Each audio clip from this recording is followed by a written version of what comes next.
Timing screen was still showing the 31 in the pit, so we'll call what we can see on the circuit. Still the battle. One thing I can tell you, the battle in GTD PRO, the two Porsches from Pfaff and KCMG, will they continue the entertainment? It's Pfaff, the number 9 red plaid car that leads from the blue, black and white. They're down at the International Horseshoe. Who's that right in behind them as well? Now that's a car that's not in the fight. That's the right Porsche. They're a little bit further back, and they are not in the same category. They are in fact leading in GT Daytona, although a couple of laps back for the two cars, but leading its own category. So Porsche doing very nicely at the moment, first and second in GTD PRO and leading GTD. Holtzmeier will be delighted with that. New head of Porsche Motorsport North America, and we should say hello to his predecessor, Dr. Daniel Armbruster. What a tenure he had in that job, bringing us the Porsche Carrera Cup North America, presented by VisitCaymanIslands.com, and the new 992 Cup car last year. First time we've had a Carrera Cup North America. Down underneath the line, Racing Team Nederland, side by side with the Dragon Speed car going into turn 1, and that's a pass, and that is a pass for position, as Louis Delatraz has taken the lead in LMP2. Colton Herter could not get down and close the door. Delatraz gets the hammer down in the Jumbo sponsored car. No, the Jumbo car is Rinus VeeKay, John. I think he's trying to get back on the lead lap. I think he is now back on the lead lap. Is that right? Yes. Yeah, excuse me. Absolutely. Yeah. So he's been that team has been battling super hard. No, that's easily mistaken. The number 29 car, they've been battling. They were 2 laps down, then they were 1 lap down, and Rinus VeeKay has absolutely been flying. And he took advantage of that caution period to get onto the tail of those lead cars. And now he's got that lap back again. Yeah. So apologies for that from me, but that's a good point. He is back on the lead lap, and that could be crucial if another yellow comes out. The Tower Motorsport Louis Delatraz car is showing you just a second back from the lead, and then another 2.4 seconds back to PR1 and the 52 wins car. Yeah, it's close, isn't it? In fact, they have changed position. The number 8 car has gone ahead of number 52 since the restart. Yeah, a reset going on. If you're watching on IMSA.com, the timing, I think we're just going through a little Control Alt Delete. Thanks to our colleagues at Alcamel for getting us all the information. Yeah, good stuff. 34.6 then last time around for our race leader, and it's now caught up. So we have Blomqvist in number 60 car. Number 5 car is Loic Duval. Mike Conway, number 31, nose to tail this battle for the lead with 1 hour and 27 minutes to go. And top 4 on the lap, as Jeremy suggested. 7:13 gone down. Look, it's Sunday morning. Even the timing computers can need an extra cup of coffee here and there. Battle for the lead in GTD PRO. Cross the line through the tri-oval. Now down to the infield. Round the outside for KCMG. We've seen this battle so many times in all of the classes.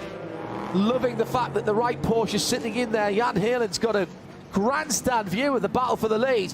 Laurens Vanthoor second for KCMG in the Pro category. Mathieu Jaminet for Pfaff Motorsports. Jan Heelen sitting there. I'm sure Jan Heelen will be just giggling to himself watching this ahead of him. Super driver and great series and season for him last year. I think there's an onboard camera on that 16 right car, so might get some shots from that for those of you with the international feed. Through turn 6, nasty little bump at the apex there on the curb. 3 Porsches, first and second in GTD PRO. The accurate cause any good there with Loic Duval and Mike Conway in the Cadillacs, closing them down. Remember, the number 10 car, they are on the go for 4. Meantime, in GTD PRO, plaid Porsche, And the KCMG car, that's Faf and KCMG, and a little bit of grass tracking there from Laurens Vanthoor. Through the kink. For a moment, he might have thought he was ahead there, but Mathieu Jaminet held his line. Right, I've decided now I need an extra head and pair of eyes for what's going in there. I think Jaminet was ahead going into the kink, but he was on the less than optimal outside line, the right-hand side of the circuit, and therefore all Mathieu Jaminet had to do was hold on to it. It was great traction coming out of the International Horseshoe for the black, white and blue car. Yeah, it was half a Porsche up. But half a Porsche is not enough going into the kink. At that point in time. Under review, that has to be at this stage of the race, of course. A drive-through now would be the end of a Rolex watch. The end of any chance of it, and it would elevate Mikkel Jensen in second. No action taken. No action taken. Wow. Yeah, I mean, it was a clean pass. I think he was absolutely alongside him at the turning point. It looked like from the angle that we saw. We didn't see as many angles as race control either. So true enough. Reviewed, no action. Ted Giovannis given the honour of bringing his own car. The number 64 to the checkered flag here at Daytona. Hugh Plum jumped out of the Porsche. The big Porsche battle in GTD PRO. What a success GTD PRO has been. Top 4 still disputing 3 steps of the podium.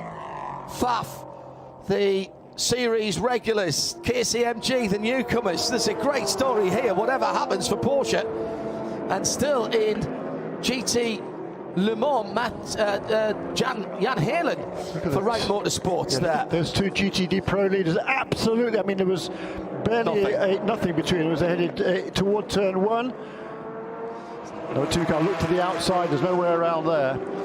On the previous lap, by the way, the two leading Acuras both set blue sector times in the final sector of the racetrack. That's from the Le Mans chicane to the start. Chance of the pass for the lead here, Jeremy, as the leader in LMP2 is among that. The 2 Porsches are side by side, and well, that's very forceful driving from Colton Herter, but he really doesn't need to get in amongst this. They could all come off very badly here. He's gone around the outside at the Western Horseshoe, and danger is averted. So the 2 Porsches left to resume the battle. Dear me. Per Guidi still 6 seconds back from that. I suspect he might have gained a little bit by the end of that lap. Yeah, but he's not close. He's not going to catch them. He's best running the same pace. Yeah, under 10 minutes, that's right. So at the front of the field, the gap is 1.1 seconds. Castro Neves to Ricky Taylor. Yeah, for a while. No, since the restart. Yeah. Like Duval in third. Pipo Derani 2.2 seconds back. Ricky Taylor not really getting the benefit of those 2 tyres. No, well, no, that was the gamble. It's cool out there. If you've got hot tyres on, they're certainly going to lose most of their temperature running under caution. No question about that. But he knows that the set of tyres works well. Elects not, just to stick with what he's got. Just watching Andy Lally, he's 12.5 seconds back from Jan Halen. I don't think that's going to be closed down, but that's a solid podium for Aston Martin. Brilliant run for that team with a brand new car for Magnus Racing. It was a really good stint last evening by John Potter. Excellent stint by John, and since then, Andy Lally, his regular co-drivers there, Andy Lally and Spencer Pompelli. Once again, at the front of the GTD field, as prototypes going through. Comments, questions, points arising. Hashtag Michelin PRT for the end. There's contact between the first 2 Porsches. Hello, I'm here. Hello, remember me? Yes. That's an 8-wheel Porsche. Yes, absolutely, Jeremy, absolutely right. Laurens Vanthoor says to Mathieu Jaminet, remember me? I'm still here. Don't think you can just drive away from me. All of a sudden, a big gap for Helio Castro Neves. 3 seconds, and that is a big gap. It was on the final sector, so I've got to presume that perhaps the second place Acura maybe held up a little bit through the Le Mans chicane, John. And that makes it interesting for Loic Duval, who now is only a second away from second place as the two Porsches bounced their way and porpoised their way through the Le Mans chicane. Two identical cars, two great teams, and two fabulous drivers from a marque that is almost inextricably linked with this race when you think up the road at Jacksonville, Brumos, and how many times they've been represented here.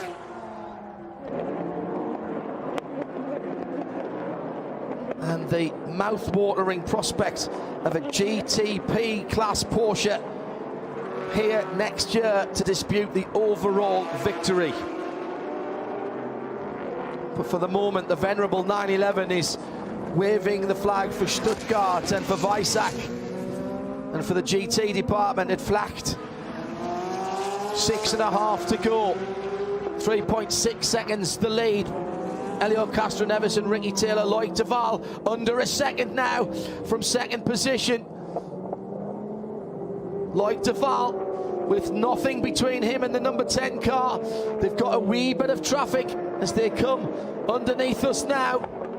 Traffic ahead, Ricky Taylor, danger as he has to pass other cars, and Loic Duval takes a very wide line into turn one, too wide, and goes off the circuit for a moment onto the dusty stuff on the outside. That's how hard Duval is trying in the Mustang sampling car. But it is one of the G-Drive cars that was slowing up just slightly. And that cost Ricky Taylor a little time as well. Huh. What happened to Mikkel Jensen? The number 52 car has been overtaken by the number 29 car, and with that off for the number 8 when Colton Herder made his move into the Le Mans chicane, the number 8 car, is all the way down in third position, and Guido van der Garde in second, but he's not going to catch Colton Herder. He's 9 seconds behind him. But that's a great run for Guido, though, because they stopped really late in that caution for a splash of fuel, don't forget. He started at the back of that pack. To the outside for Laurens Vanthoor. Now the cutback out of turn one. Oh, this is as close as he's been. They're side by side. They almost touch through the chicane, and it looks like KCMG go through. There's a little bit of Porsche bodywork in the air. Oh, block pass by the KCMG number 2. And Laurens Vanthoor leads, but for how long? Now it's the Pfaff car on the outside into the King. This could end badly for both of them, and eventually the Pfaff car has to give way. Leaned on, broken into. That was a smash and grab by the number 2. Fantastic stuff from those two very experienced drivers, both Porsche drivers, of course, Porsche factory drivers, formerly teammates here in this race. Laurens Vanthoor, Mathieu Jaminet. Vanthoor takes the lead. That was all into, or out of turn one rather, side by side into the International Horseshoe. Now let's see if the KCMG car has got any more performance. Side by side through that chicane's always going to be dicey. Almost banging wheels, Jeremy. That could have been disaster for both of them. There was 2 little nibbles there. The number 52 car could have given the number 9 car more road coming out of turn 2 there. He elected not to. It pushed the number 9 car onto the grass. So the number 9 car, driven by Mathieu Jaminet, said, I'm having none of that, thank you very much. We might be good buddies, we might be Porsche factory teammates, but I'm not having any of that, so I'm going to have another go at you. Did try to give him a little bump and run. Mathieu Jaminet, once he'd been past, it was the block pass into the Horseshoe there. There was a little bump that just pushed the KCMG car wide and allowed the Pfaff car back up on the inside. Well, there's paint being traded there, I think it's fair to say. Absolutely right. It's not finished out. And the KCMG car then back under threat again, down at the same part of the circuit. So can Jaminet do to Vanthoor what Vanthoor did to Jaminet last time around? 2 3/4 minutes left in the race. And now the Ferrari is 4 seconds behind that little pair there. Well, I didn't think he would catch them, but Jeremy, this could be throwing away a win for Porsche if these two come together. Yeah, it's still 4 seconds. You're going to make up 4 seconds. Let's have a big whoopsie out there. But it'll be white flag next time around for our race leader. It's on the same straight. He's on the same straight, indeed. Coming out of the Western Horseshoe. White flag next time around for the leader, says Jeremy Shaw. Where is our leader at the moment? Going up onto the high banks. He's got to pass these two again. The two Porsches that are battling. Oh my goodness. All of a sudden, a Porsche Cup race has broken out in the last 17 hours of this race. It seems that these two have been disputing it. Great story. The team new to IMSA Racing and Faf, who have been here for a very long time, make a good case for either of them winning. Porsche wins out, of course. And in GTD, Jan Helen now 13 seconds to the good for Wright Motorsports Porsche, the 16 light blue car of Andy Lally for Magnus Racing, their first outing in the Vantage GT3. He's got 7.5 seconds over Scott Andrews in third. And EF Corsa a further 16 seconds back from the last step on the podium. Big sideways slide going into turn one for the leader in GTD Pro, Laurens Vanthoor. Last lap for the leader. Now, has the leader gone past these guys? No, he has not yet. So they might have one more go at it, and it's side by side in the Faf car. At the same place that he lost the lead, gets it back again. It's changed again. And Vanthoor has to do it all over again. Jaminet, coming out of the International Horseshoe, manages to elbow his way back to the lead. Oh, there's a little bit of a bump and run again at the western end of the infield, side by side. Surely not round the outside of turn 6. This could end in tears for Porsche. The Ferrari's closing in, and they may yet have one more lap, these two. They have not yet seen the white flag. All right, so yeah, I was wondering whether there were some team orders here. The number 2 car is not going for the championship, the overall championship, certainly this season. The number 9 car most emphatically is, but judging by the way they were banging each other down there, no, perhaps not. They've both got a number 2 illuminated on their number panels at the moment, so they were both second across the line. I've no clue how that happened. The leader is not that far behind them, and they're off the track. Another Mod chicane. They're both off the track, right in front of the leader. Elio Castro Neves has to go through, and there goes the Ferrari. KCMG are down to third, and that slowed up the leader. That's an opportunity, maybe, for Ricky Taylor. He was 3 seconds behind. Now that will be looked at. Will there be an opportunity for Ricky Taylor? The checkered flag is out, and the 60th Rolex 24 Hours of Daytona goes to Acura, and MSR with Kerr-Magajanian.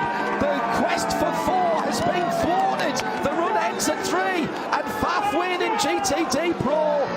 Second is going to be the Ferrari of Alessandro Pergini, Racing Competizione, and Laurens Vanthoor limps the KCMG car home by just a couple of seconds to keep Vassar Sullivan's Lexus off the podium in GT Daytona. Jan Helen for Wright Motorsports Porsche wins it. Aston Martin Vantage, Magnus Racing, Aston Martin on the podium for the first time at this race.